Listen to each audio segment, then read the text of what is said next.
just from the scripture's point of view, it says that God sits in the heavens and laughs. Joel Osteen spent 25 years building Lakewood into America's largest church.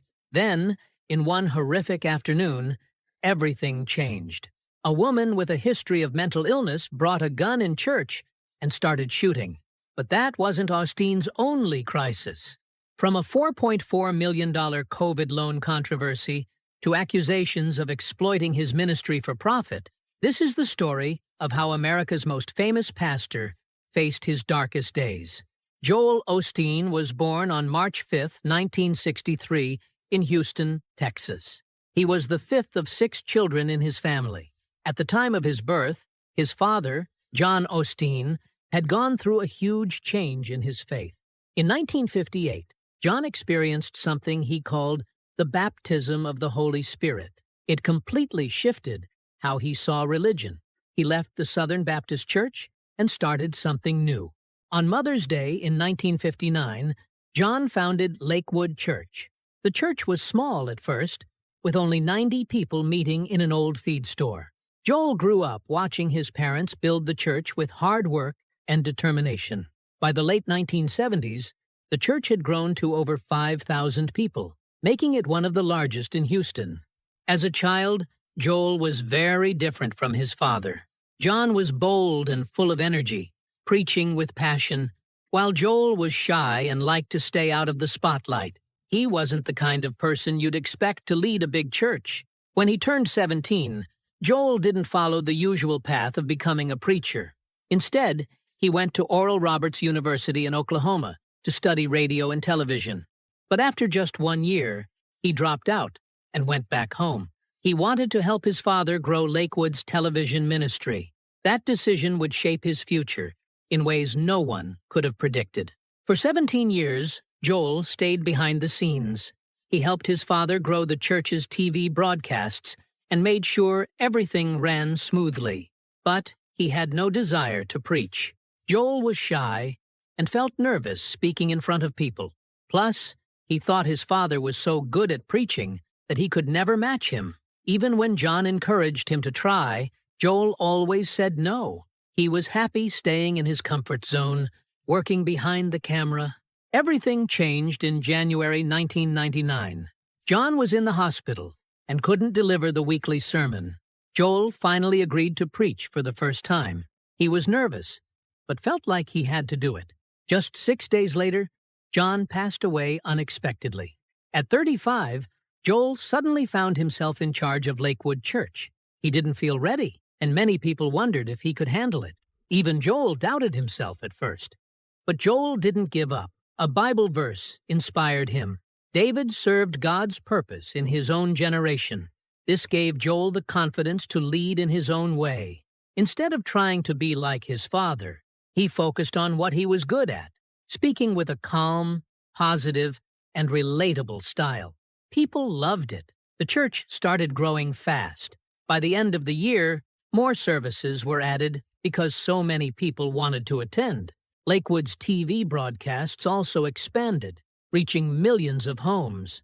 At that time, around 5,000 people came to the church every week. Just 6 years later, that number grew to 30,000. This was a huge change, growing 5 times bigger in such a short time. Joel's style of preaching was different. Instead of scaring people with warnings about sin, he focused on positive and hopeful messages. People loved hearing about encouragement and possibilities. His very first sermon, just after his father passed away, set the tone for this style. By the end of that year, Joel officially became the church's leader. The church didn't just grow in the number of people coming every week. It also reached more people around the world through TV. By 2005, Joel's sermons were being shown in over 100 countries. This helped spread his message to millions of people outside the church walls. Joel also helped the church grow physically. In 2001, Lakewood made a bold decision to lease the Compaq Center in Houston. This building used to be a basketball arena for the Houston Rockets. Renovating it into a church wasn't easy. The church spent $95 million to transform it into a 16,000-seat worship space. they added 5 stories and made it feel completely new. By 2005, the church moved into its new home, becoming the biggest church in America. Later, in 2010, they bought the building outright for $7.5 million, which surprised some people because the price seemed low. But experts explained it made sense because the church had already spent so much on renovations. Today, Lakewood Church welcomes about 45,000 people every week. That's bigger than some small towns. Joel's sermons also reach millions of people on TV and online. In the U.S. alone, 10 million people watch his sermons weekly, and his broadcasts are shown in over 100 countries. Joel also connects with millions of followers on social media, making his message even more global. What makes Lakewood special is how diverse it is. People from all kinds of backgrounds come together, and the church offers services in English and Spanish. It's not just about religion either. In 2018, they held a special event with Kanye West that brought in 17,000 people, showing how the church can reach new audiences. Joel's way of preaching is one of the reasons for his success. His messages are simple, positive, and easy to understand. He focuses on hope and practical advice instead of complicated religious ideas. Some people love this style because it feels uplifting, while others criticize it for being too light. Joel also avoids talking about sin or judgment, saying he wants people to feel good when they leave church. His approach has helped millions connect with faith in a new way. Meanwhile, Joel Osteen has often been criticized for his focus on money and success.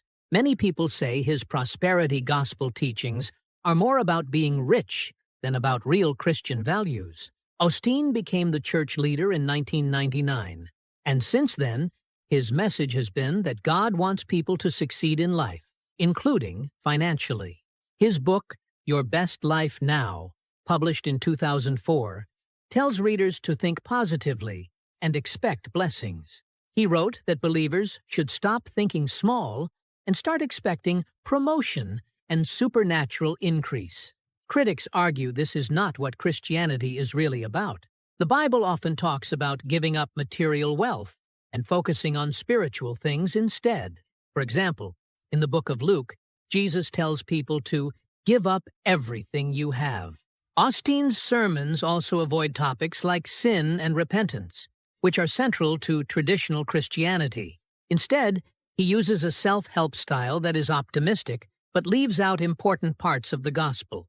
In interviews, he has sometimes been unclear about key beliefs, like whether Jesus is the only way to heaven. On top of that, his personal wealth, which is estimated to be as much as $100 million, has made people question his message. Much of his money comes from selling books and giving paid talks. Critics wonder how a preacher with so much money can represent Christian values like humility and sacrifice. Even so, Osteen has a huge following. Lakewood Church is one of the biggest churches in the world, with over 50,000 members, and his sermons are watched by millions. Another big controversy happened in 2020 when people found out Lakewood Church took a $4.4 million loan during the COVID-19 pandemic. The loan came from a government program meant to help small businesses pay their workers during hard times. People were upset because Osteen is so wealthy, and the church already has a lot of money. They felt that the money should have gone to small businesses that really needed it. The church said they used the loan to pay their 368 employees and provide health insurance for their families. They also said they waited to apply for the loan until it became clear that the pandemic would last a long time. Even so, people criticized them because other smaller organizations were struggling to get help. After months of backlash, the church paid back the entire $4.4 million in October 2021. But the controversy made people question how big churches handle their money. One of the worst moments for Osteen came in 2017 during Hurricane Harvey. The hurricane caused massive flooding in Houston and left thousands of people homeless. Many churches and mosques opened their doors to help, but Lakewood Church stayed closed. The church said it couldn't open because the building was flooded, but videos online showed the area around the church looked fine. People were angry and accused Osteen of not helping when the community needed him the most. Some even said he was more worried about protecting the church building than helping people. After days of criticism, Osteen announced that the church would open its doors to evacuees. He later explained that the church was being careful because of a past flood in 2001, which had damaged the building. He also said the plan was always to open as a shelter if other places filled up. In interviews, Osteen admitted that they could have handled the situation better. Later, the church helped by providing supplies and sheltering people, but many felt the damage to Osteen's reputation had already been done.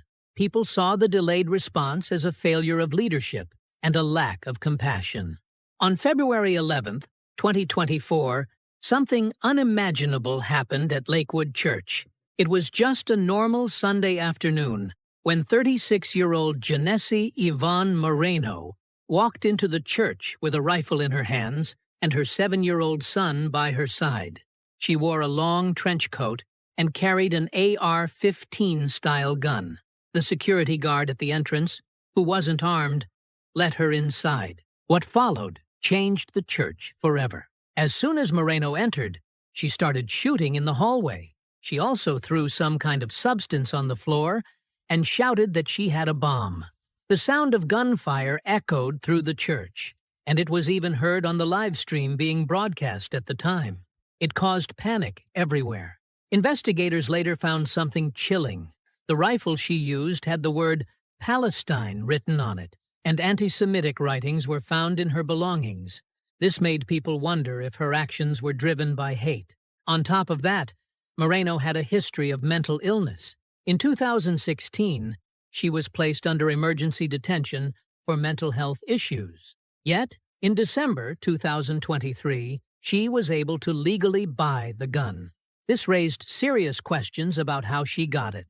The attack happened right before the church's Spanish language service, which usually draws a huge crowd.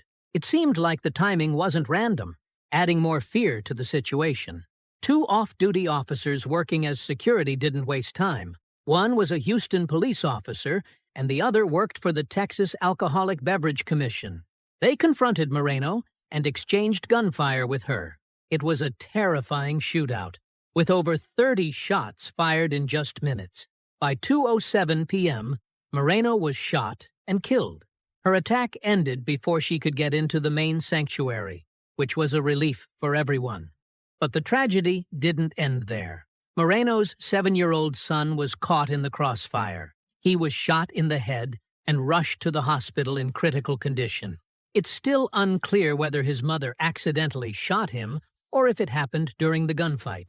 This heartbreaking detail made the situation even harder to process. People were left asking how this could happen, especially when there were warnings about Moreno in the past. Her ex-mother-in-law had tried to get custody of the boy in 2022, saying Moreno had schizophrenia and could be violent. She also said there should have been laws to stop Moreno from buying a gun. After the shooting, Pastor Joel Osteen spoke to his church, trying to comfort everyone. He admitted that what happened was hard to understand.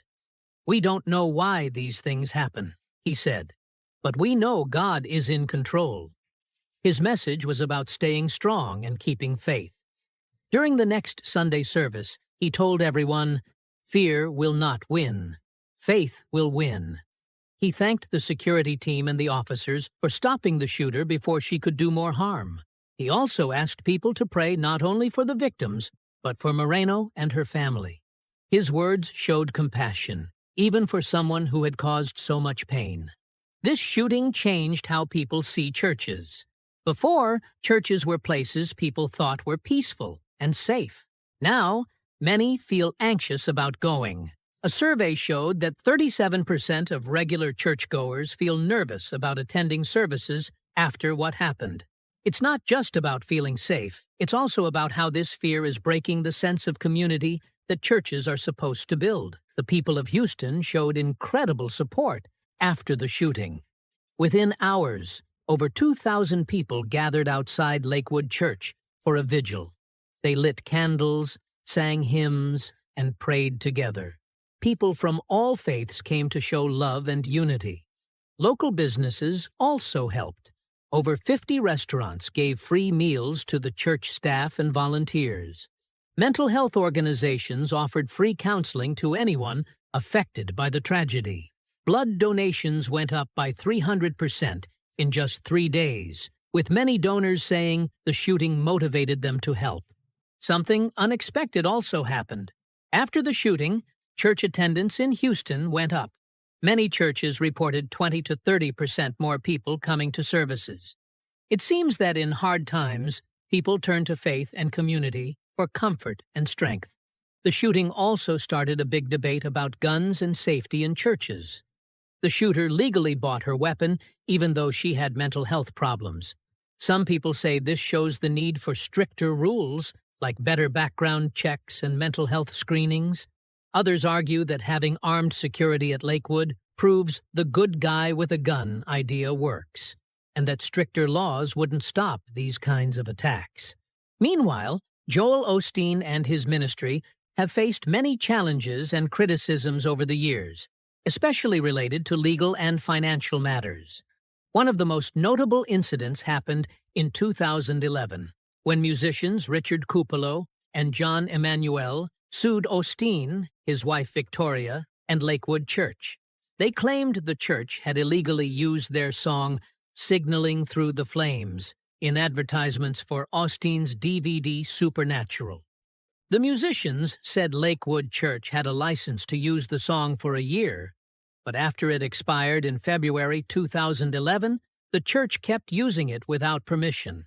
The musicians demanded $3 million in damages, leading to a tense legal battle.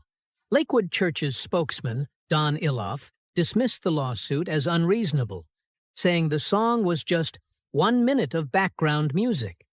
This response sparked more controversy, with the plaintiff's lawyer insisting that copyright laws applied to everyone, even churches. The case went on for months, drawing media attention and raising questions about how churches use copyrighted materials. In February 2012, a judge ruled in favor of Lakewood Church, stating the license agreement didn't cover the claims made by the musicians. Though Osteen and his church won, the case left a mark on their reputation and highlighted the complex issues megachurches face when dealing with intellectual property. Lakewood Church's finances have also been a source of scrutiny. The church has an annual budget of $90 million, and a breakdown of its spending raised eyebrows. In one fiscal year, $31.7 million was spent on weekly services, $6.7 million on events like Night of Hope, $25.1 million on the television ministry, and $11.5 million on administrative costs. Meanwhile, only $1.2 million went to missions and outreach. Critics argued this showed a focus on promoting the church rather than helping the community. Events like Night of Hope charged $15 per ticket, adding to concerns about commercialization. Osteen's personal wealth has also been a hot topic. His net worth is estimated at $40 million, and his home in River Oaks, Houston, is worth $10.5 million. The 17,000-square-foot mansion has 6 bedrooms, 6 bathrooms, 3 elevators, and a pool house. Critics question whether such luxury is appropriate for a religious leader. Osteen has explained that he stopped taking a salary from the church in 2005 and that his wealth comes from his best-selling books. Still, some argue that the church's extensive media reach helps sell his books, blurring the lines between his personal profits and church resources. The lack of financial transparency adds to these concerns. Lakewood Church, like other religious organizations, doesn't have to meet the same reporting requirements as charities. This has made it hard for outsiders to verify how funds are used, leading to skepticism about the church's priorities. In 2007, the U.S. Senate Finance Committee investigated several prosperity gospel preachers for possibly abusing their tax-exempt status. Though Osteen wasn't part of the investigation, it brought more attention to the movement. Some of the preachers investigated were accused of using donations for personal luxuries like private jets and lavish homes. The investigation didn't result in charges, but it highlighted the need for more financial accountability among religious organizations. Osteen's lavish lifestyle has often been compared to those of other controversial prosperity gospel figures. Critics say his wealth doesn't align with Christian teachings on humility and helping the poor. Despite this, Osteen remains incredibly popular. His services attract tens of thousands of attendees each week, and millions more watch him on television. He often defends his success by saying God's blessings come in different forms and that he doesn't preach that everyone will become rich. Instead, he emphasizes that people should have faith in how God works. Osteen has also addressed questions about his home and lifestyle. He argues that it's not against God's will to have money and points to wealthy biblical figures like Abraham and Job. When criticized for not providing detailed financial reports, Osteen highlights the good his church does, such as disaster relief and community outreach.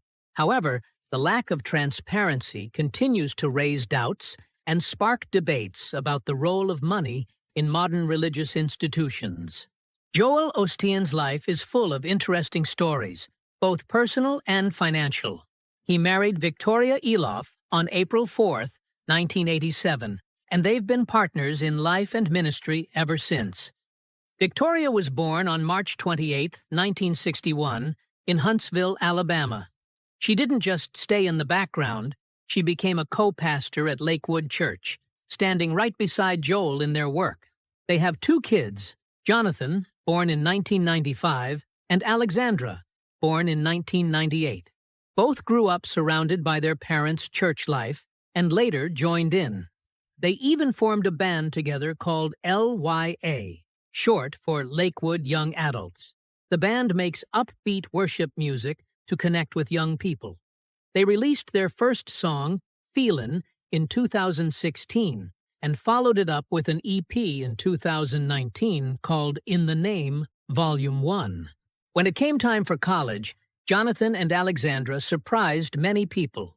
Instead of studying theology, they went to the University of Texas in Austin, 2 hours from their home. Jonathan graduated in 2017 with a degree in radio, TV, and film, while Alexandra finished in 2020. In 2022, Jonathan made headlines again when he married Sophia Hahn in a private ceremony. They kept it so low-key that Jonathan, who hasn't posted on Instagram since 2020, didn't share anything about it online.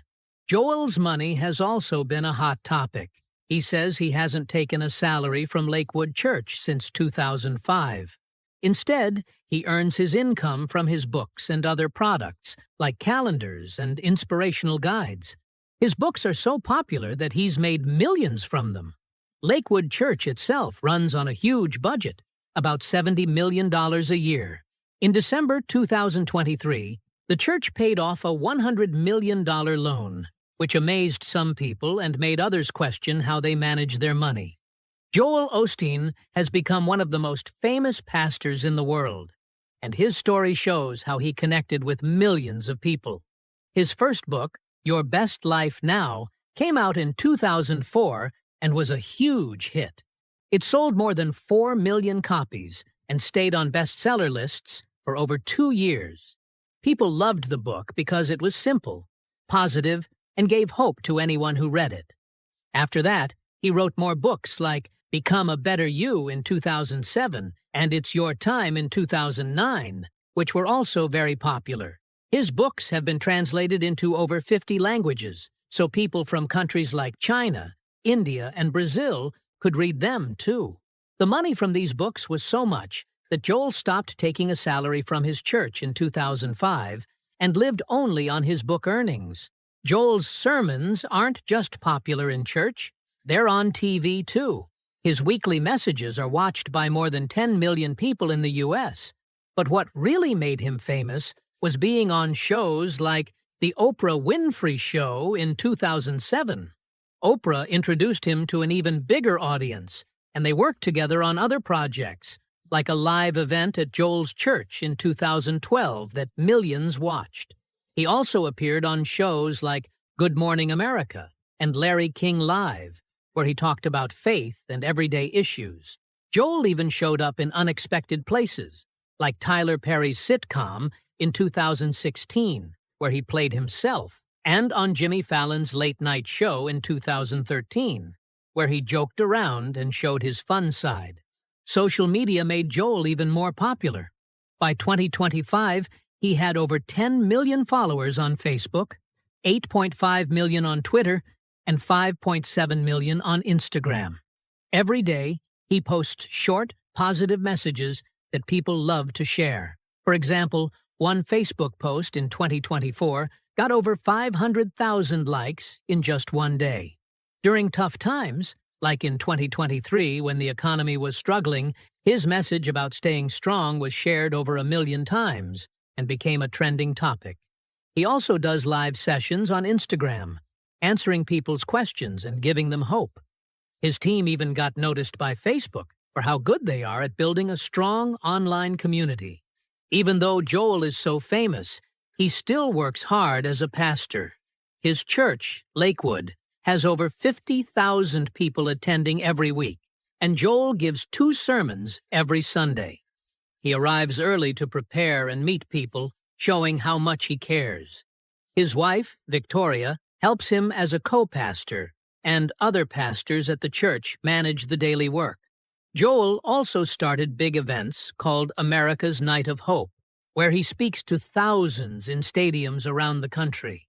In 2023, one of these events in Dallas had 80,000 people. Joel has faced challenges too. During Hurricane Harvey in 2017, he was criticized for not opening his church as a shelter right away.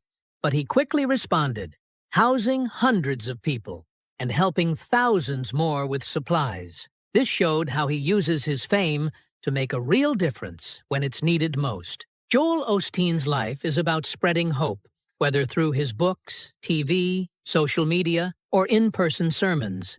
His positive message has touched millions and continues to inspire people around the world.